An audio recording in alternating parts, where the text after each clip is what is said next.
masasaktan, ha? Solid na totoo lang dun sasabihin ko. Di naman talaga normal kaibiganin ng isang bata ang multong kagaya mo, di ba? Kaya sa palagay ko, mas kailangan na ni Rachel ng kaibigan. Hinakausap yung buhay.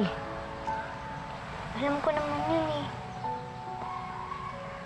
Tsaka kinaibigan ko lang naman yung kapatid ko dahil dun sa mga bullies na yun. Alam ko mismo na ang kapatid mo. Kaya mo nga siya kinaibigan, di ba? Pero, tignan mo yung nangyari ngayon.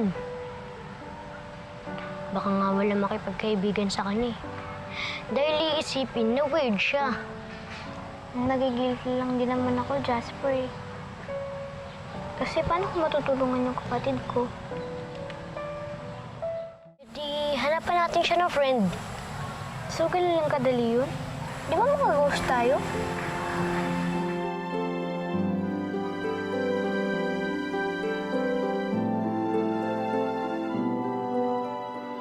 Ako, hindi pa talaga ako ghost.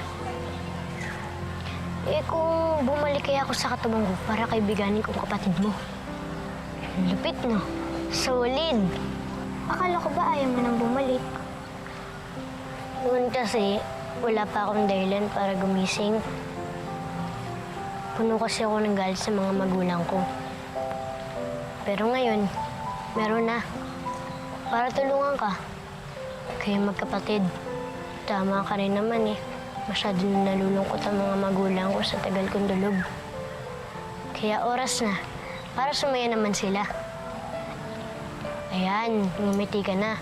At least napasaya kita. Sana naman mapasaya mo rin ng ganito si Rachel, no?